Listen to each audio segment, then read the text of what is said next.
Distante de ti, Senhor, não posso viver. Não vale a pena existir. Escuta o meu clamor, mas que o ar que eu respiro preciso de ti. Distante de ti, Senhor, não posso viver. Não vale a pena existir. Escuta o meu clamor, mas que o ar que eu respiro preciso de ti.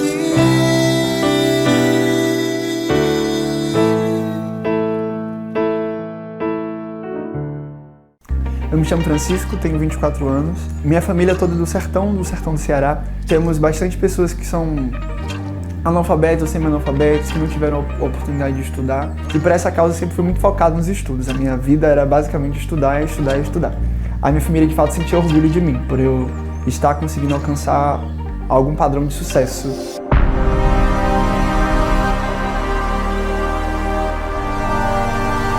Eu comecei a desenvolver um hábito de planejar a minha vida com pelo menos 5 anos de antecedência, né? Então eu planejava bastante coisa. Quando eu estava então no 2º ano, eu já tinha certeza do curso da faculdade que eu ia fazer. Eu sabia qual empresa que eu ia trabalhar, qual bairro da capital da Bahia que eu ia morar. Tudo estava muito bem definido na minha cabeça, muito bem explicado, com orçamentos feitos em planilhas e tudo mais. Eu consegui passar na faculdade que eu queria e fui então estudar em Salvador. E isso para mim foi um motivo de muita alegria, muito orgulho. Todas as coisas começaram a acontecer exatamente como eu havia planejado. Deus me levou para onde eu sempre quis, para me mostrar que ali não era o meu lugar. Foi nesse processo de trabalhar de manhã, trabalhar de tarde em outra empresa, trabalhar à noite, estudar à noite na faculdade e aos finais de semana voltar para uma cidade do interior para poder ajudar nas atividades da igreja, que eu descobri o projeto Cristolândia. Então eu passei a ser voluntário na Cristolândia, todos os sábados eu comecei a ser voluntário lá. E as pessoas sempre chamando, né? Vamos ser radical, vamos ser radical. Eu falei, bem, por que não, né? Eu só teria que abrir mão de tudo que havia planejado ali com bastante antecedência, com muito detalhe, com todos os sonhos que havia planejado até ali. Mas como que eu ia conseguir descansar, ser feliz, sabendo que existia tanta gente que estava indo em direção ao inferno, que estava precisando tanto de ajuda, e eu estava fazendo o que eu podia somente nas minhas folgas, somente aos finais de semana, mesmo dentro da igreja, mesmo fazendo atividades que socialmente são bastante aplaudidas e que eu teria ali o orgulho de quem quer que fosse, eu ainda estava fazendo tudo aquilo para mim mesmo. Inclusive as atividades que eu fazia dentro da igreja eram muito mais para que eu aparecesse do que para a glória de Deus. E quando eu parei para enxergar onde que o Senhor de fato seria glorificado através da minha vida, eu comecei a perceber, o Senhor começou a mostrar para mim que onde Ele me queria era para muito distante de onde eu sempre havia sonhado em estar, onde eu sempre havia sonhado pisar os meus pés. Então eu percebi e encontrei ali no Radical Brasil a oportunidade de me dedicar de forma integral a esse trabalho. E o plano era apenas 1 ano, né? Então eu vim para ficar 1 ano no campo missionário, fui falar com os meus pais sobre isso e eles acharam assim uma ideia bem difícil, especialmente por eu estar jogando fora na cabeça deles tudo que eles haviam investido em mim e todo o esforço que eu tinha feito, ainda mais para um trabalho tão invisibilizado, para cuidar de pessoas tão invisibilizadas. Mas eu decidi que eu ia esperar um pouco e, se fosse a vontade de Deus que eu estivesse no campo missionário, meu pai ia pelo menos deixar que eu fosse, né? Ainda que ele não achasse a melhor das ideias de todas, ele pelo menos deixaria que eu fosse. 1 ano se passou, 2 anos, 3 anos, 4 anos, estou caminhando para o 5º ano na Cristolândia já. Cerca de 2 meses depois que eu estava no campo, a minha mãe foi batizada. E eu gosto de pensar que é como se Deus não quisesse deixar minha casa sem um ponto de luz, um ponto que ecoasse a voz dele. Então, quando eu fui tirado de minha casa para poder ir para o campo, minha mãe finalmente foi convertida. Nós conseguimos perceber o quanto que o Senhor nos ajuda, nos sustenta, nos guarda e nos protege. A nós e a cada um de nossos acolhidos que são trazidos pelo Senhor, para que nós tenhamos o prazer de cuidar, de viver o que é o discipulado, né? O que é o ser discípulo de Jesus, que é continuar multiplicando discípulos por onde a gente for. Fui chamado para anunciar que só Jesus Cristo salva.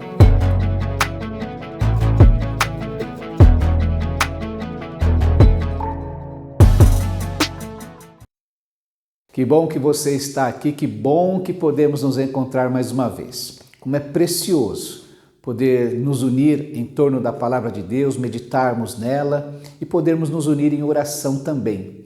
Você já percebeu como Deus sempre nos surpreende, trazendo alguém nos momentos que precisamos muito para orar por nós? Nós nunca ficamos sós neste momento, além de sabermos de outras situações em que as pessoas dizem: olha, estive orando por você tal dia, tal hora, e foi exatamente o momento que mais precisamos. Então esse tempo que passamos juntos é muito precioso por causa disso. Eu quero trazer aqui alguns motivos de oração, e o primeiro deles, antes de tudo, é orarmos pelo nosso país, pelas nossas eleições no próximo domingo, dia 2, das 8 às 17 horas. Você deve exercer a sua cidadania, votar para 3 cargos no Legislativo, para deputado para deputado federal com 4 dígitos, para deputado estadual com 5 dígitos e para um senador e seu suplente, 2 suplentes, com 3 dígitos. Para o Poder Executivo, você vai precisar votar para governador com 2 dígitos e para presidente e seu vice com 2 dígitos também. Quero lembrá-lo que nossa igreja não tem partido, nós não apoiamos nenhum candidato especificamente, porque nós cremos que cada um deve individualmente exercer a sua cidadania, o seu direito ao voto, com liberdade e responsabilidade. Cada cristão deve viver na sociedade de maneira que os seus pensamentos e as suas ações manifestem que ele é sal e luz, que está ali para abençoar, para manifestar a justiça do reino de Deus no mundo. Faça isso, então, informe-se sobre o seu candidato, sobre o programa de governo dos partidos, veja qual é a trajetória dessa pessoa, sua experiência e, como eu sugeri, se eu posso te ajudar, pense na competência do seu candidato, na sua experiência, no seu caráter e, se porventura for possível também, se ele está num partido no qual você se afeiçoa, você se identifica com as suas ideias.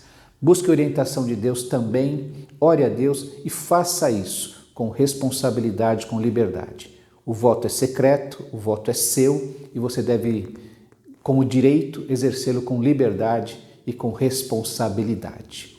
Um outro pedido que eu tenho para fazer é orarmos pelos nossos irmãos que estão enfermos, em todos os sentidos. Eu quero insistir nisso.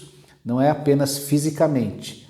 Talvez os que estão enfermos fisicamente precisem de nossa oração mais insistente neste instante. Mas as pessoas podem precisar, estar carentes, tanto no sentido físico, no sentido emocional, no sentido social e no sentido espiritual. Então, em qualquer dimensão do ser humano, nós precisamos envolver nossos irmãos, nossos queridos, nas pessoas que sabemos que estão necessitando, com oração. Terceiro lugar, quero lembrar de orar pela nossa igreja. Eu, como pastor da Igreja Batista do Parque, estou muito feliz de ver os irmãos da igreja trabalhando de maneira incansável para que nós pudéssemos realizar um mês de programação na qual nós oramos a Deus, agradecemos a Deus pelos 59 anos da nossa igreja. Quero louvar a Deus. Esse é o motivo de gratidão que eu tenho, a agradecer a Deus por estes irmãos que são a igreja e que têm sustentado este trabalho e proclamado e realizado de maneira tão bela, tão preciosa. Eu quero lembrar que agora nós vamos iniciar, a partir da semana que vem, o ano do jubileu, 60 anos da igreja. Nós temos sonhos no coração, planos na cabeça e fé no olhar. É assim que nós vamos viver esse próximo ano.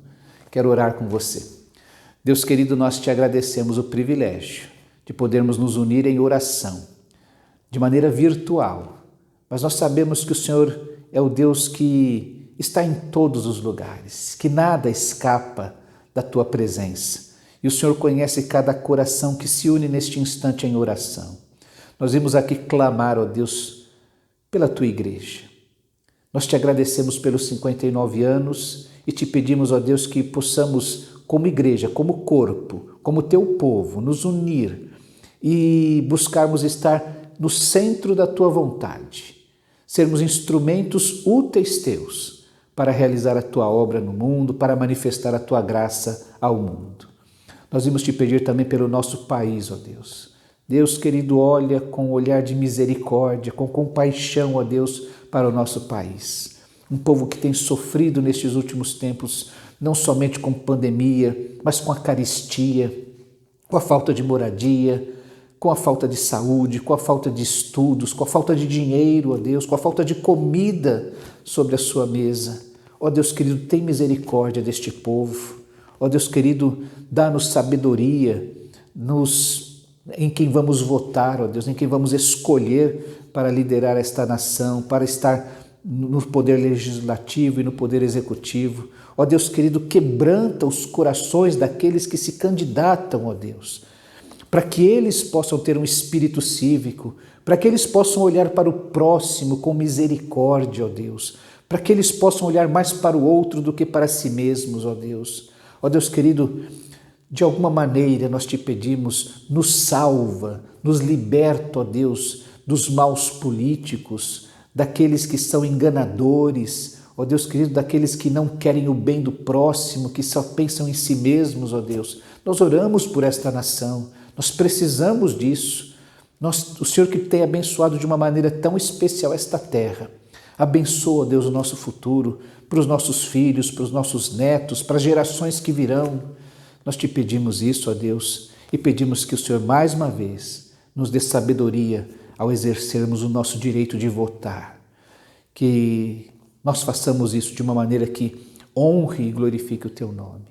Por fim, ó Deus, nós temos que pedir para os nossos irmãos que estão enfermos. Coloca, ó Deus, as Tuas mãos curadoras sobre estas pessoas, ó Deus. Ó Deus querido, que se manifeste para eles de uma maneira muito clara que o Senhor é o Deus que está indo à frente, os cercando por trás e por diante e colocando a Sua boa mão sobre eles, ó Deus, que eles sintam a Tua presença, que eles sintam, ó Deus, o Teu cuidado, que eles percebam, ó Deus, através dos médicos, dos medicamentos, das estruturas hospitalares, ó Deus, dos cuidadores, ó Deus, que o Senhor está ali, que os seus corações sejam aquecidos, ó Deus, protegidos com a Tua paz, que eles possam se sentir cuidados por Ti, ó Deus, de uma maneira toda especial. Ó Deus, nós Te pedimos a cura, porque o Senhor é um Deus poderoso. O Senhor já fez isso em muitas outras ocasiões e por isso nós temos esta expectativa, pedimos isso ao Senhor. Mas pedimos também, ó Deus, que o Senhor acalme o nosso coração diante da Tua vontade. Nós cremos que nada, ó Deus, escapa do Senhor. Nem um fio de cabelo cai da nossa cabeça sem que o Senhor saiba. O Senhor é o Deus que cuida de todas as coisas, dos passarinhos e da flor do campo. Nós Te pedimos que o nosso coração seja acalmado com esta verdade, que o Senhor cuida de nós, que o Senhor está cuidando de cada um de nós. Nós oramos gratos, ó Deus, desde já, pela paz que será ministrada em cada coração, pela direção que o Senhor dará a cada coração, pelo milagre que o Senhor manifestará para cada necessidade. Nós oramos gratos desde já, por tudo que o Senhor há de fazer, no nome precioso e poderoso do Senhor Jesus Cristo. Amém, ó Deus. Que Deus te abençoe, prepara o seu coração para essa meditação deste momento. Deus te abençoe. Até mais.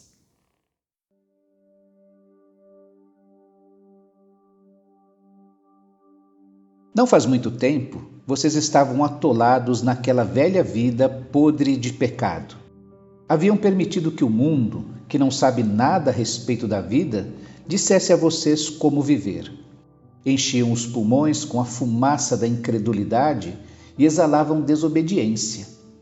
Todos nós já nos comportamos assim, fazendo o que queríamos, a nossa própria vontade.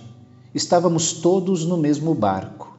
Graças a Deus, Ele não perdeu a paciência nem nos exterminou.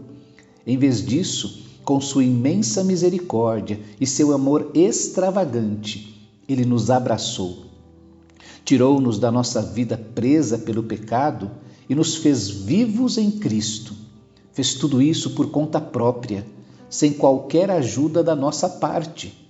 Ele nos tomou para si e nos concedeu um lugar nos altos céus, na companhia de Jesus, o Messias. Não é demais? Agora Deus nos tem onde sempre quis.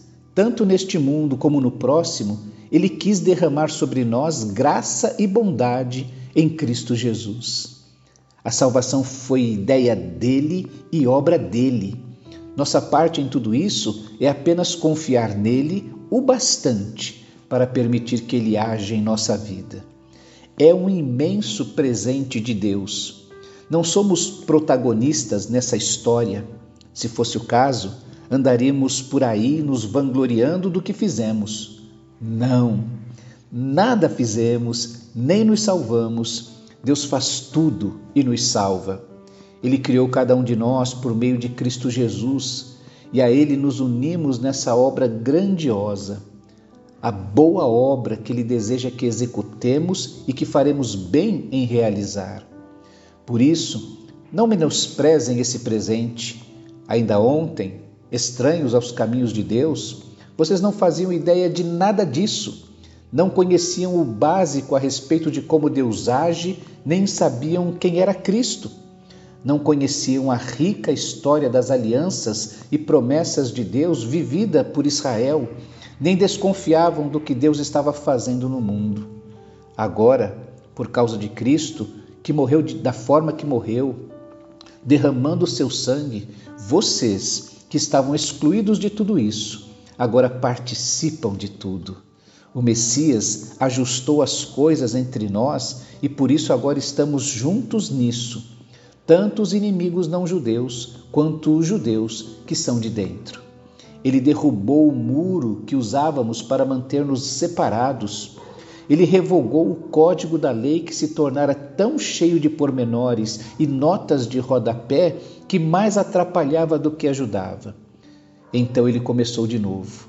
Em vez de continuar com dois grupos de pessoas, separados por séculos de animosidade e desconfiança, ele criou um novo tipo de ser humano, um novo começo para todos.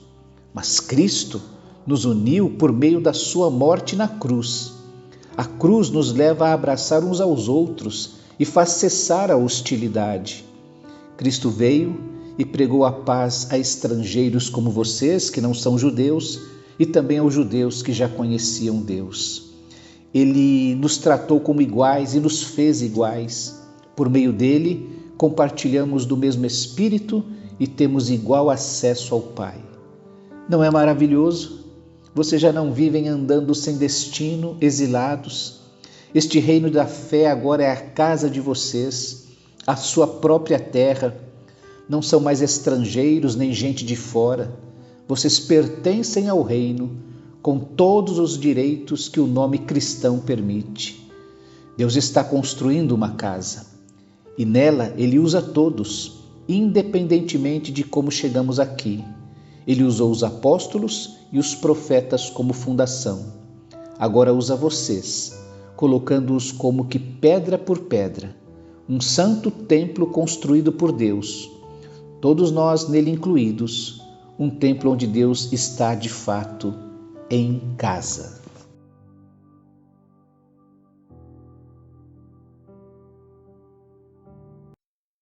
Pela graça vocês são salvos. Quero pensar com você a respeito desta graça que salva e pensar nessa graça como motivador, como inspirador da nossa vida.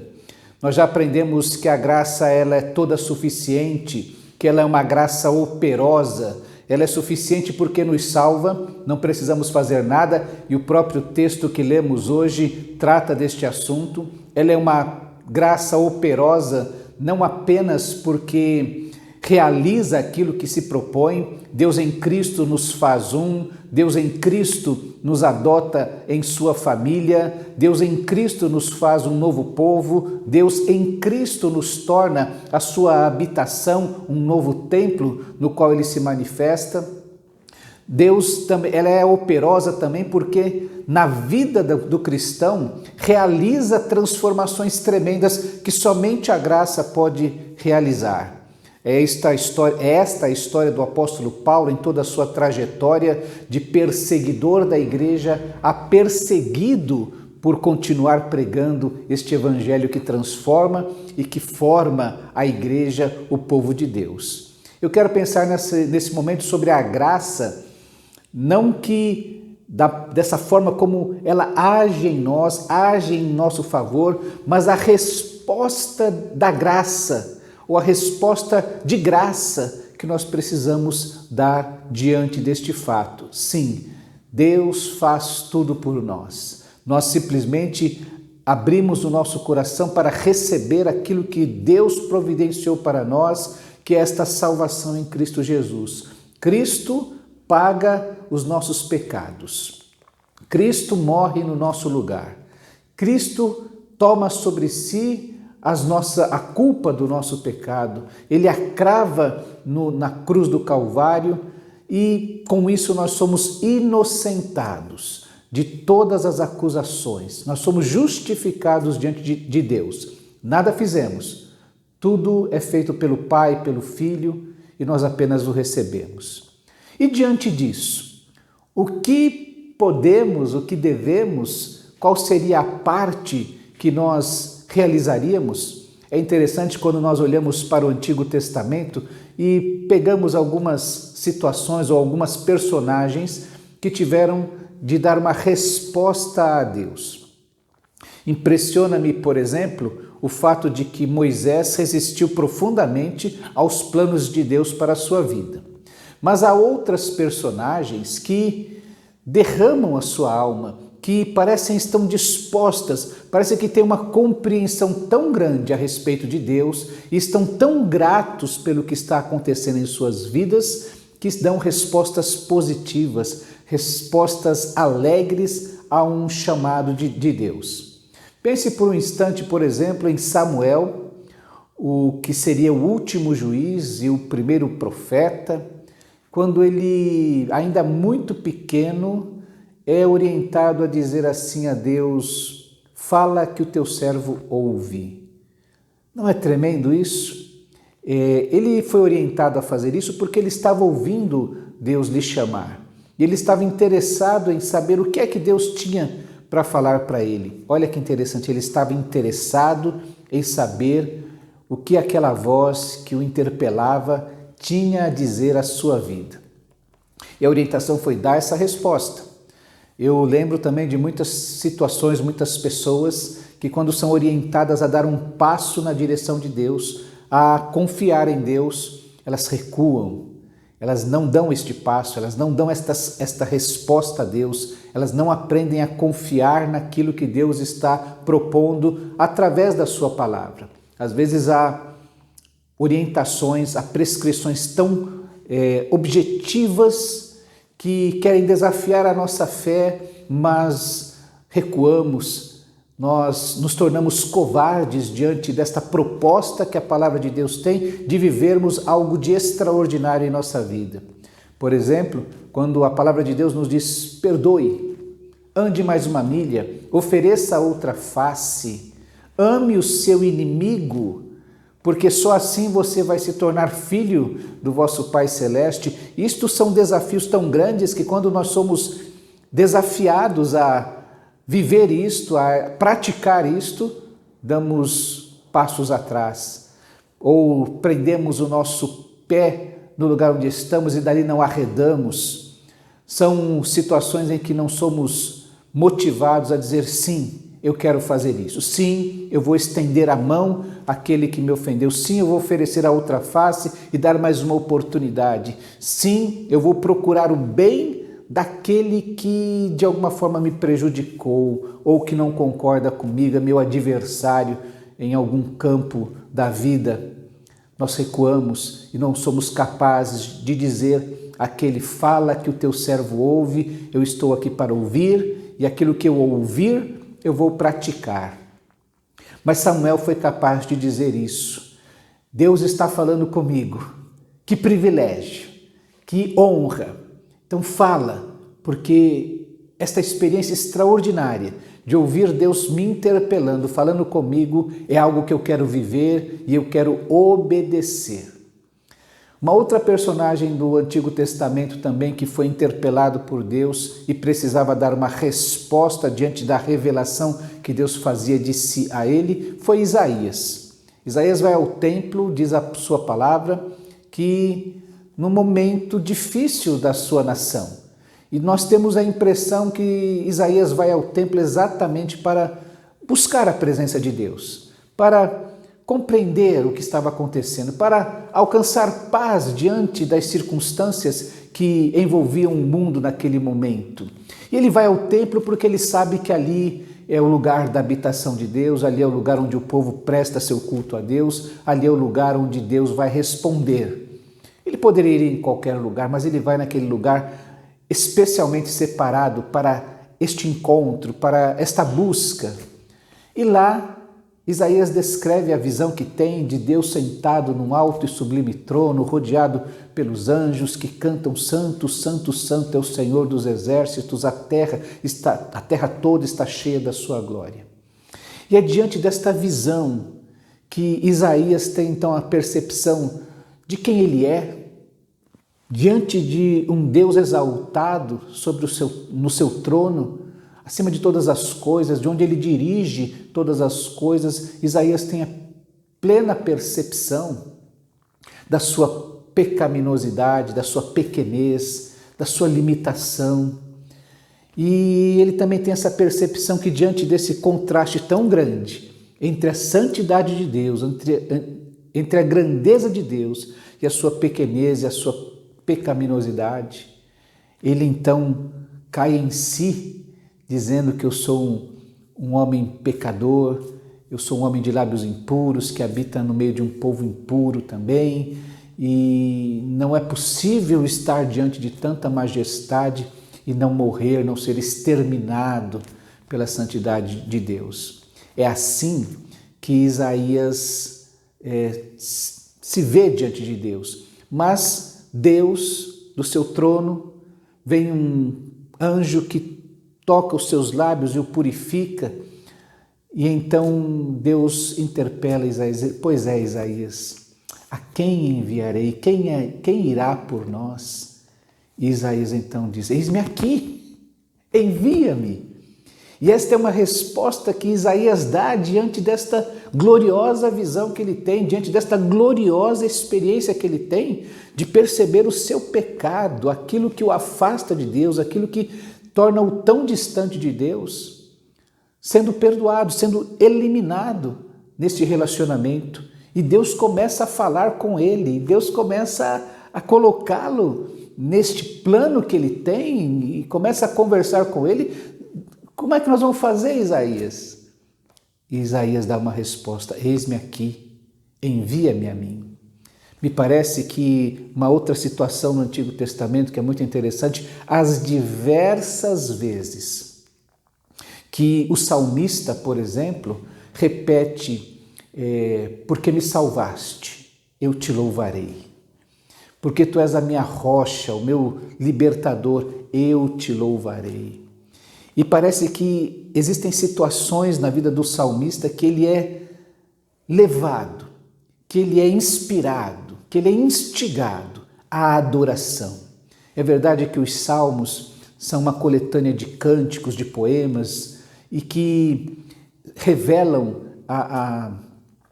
um momento lúdico em que se canta, não é? Mas a resposta, ela representa uma experiência vivida pelo salmista.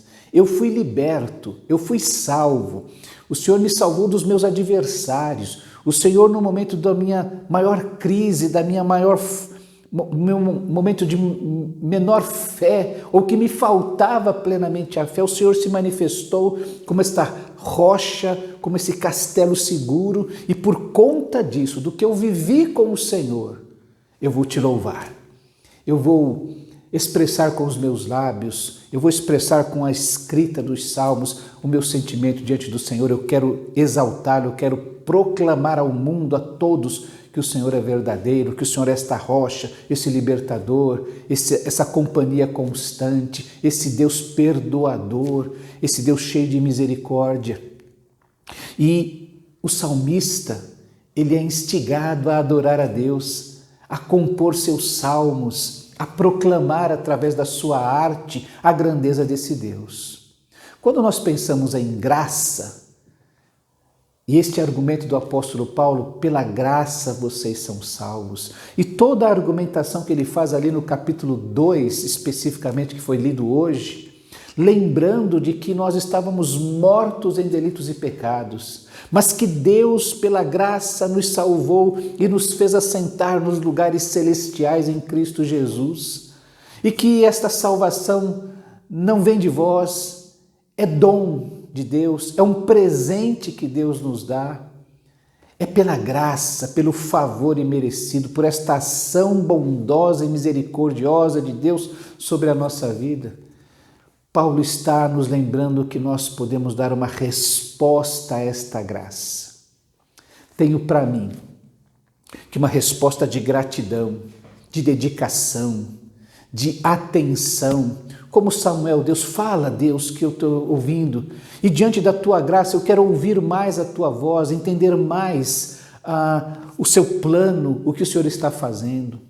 Diante desta graça eu quero me dispor a proclamá-la, a realizar esta obra que o Senhor tem chamado, a viver estas boas obras que glorificam e que por isso proclamam o teu nome ao mundo. Eu quero, como o salmista, elevar um hino de louvor que seja condizente com a minha própria vida, aquilo que eu falo a respeito de Deus e da graça de Deus foi aquilo que eu experimentei. Eu não posso me calar diante desta experiência tão poderosa de um Deus que deixa o seu trono de graça, deixa o seu trono para vir ao mundo, para buscar a minha salvação, para buscar o resgate deste relacionamento comigo. Graça que é inspiradora. Talvez a maior resposta que possamos dar a esse tremendo amor de Deus seja a nossa gratidão. Por que você faz isso? Porque eu sou grato a Deus. Você conhece e já deve ter vivido uma experiência parecida de alguém que você não pode dizer não, que te ajudou, que te socorreu, que cuidou de você num momento tão difícil da sua vida, que você diz assim, olha, eu tenho que beijar os pés dessa pessoa, eu não posso dizer não para ela, porque você percebe que você foi profundamente abençoado por este ato desta pessoa, por este cuidado dessa pessoa. Muito maior foi o que Deus fez por nós. Ele resolveu a nossa eternidade. Não apenas os problemas circunstanciais, mas a nossa eternidade. E é por isso que a graça nos conduz a dizer, a dar uma resposta de gratidão, que revele o quanto nós amamos a Deus. Graça que inspira. Quando você conhece quem é Deus e o que Ele fez por nós, você se sente inspirado a responder com gratidão, com amor, com disposição, com seriedade nesse relacionamento. Que Deus te abençoe e que conhecer a graça de Deus te inspire a andar cada dia mais próximo de Deus, dentro da sua vontade, debaixo da sua orientação. Que Deus te abençoe. E até o nosso próximo encontro.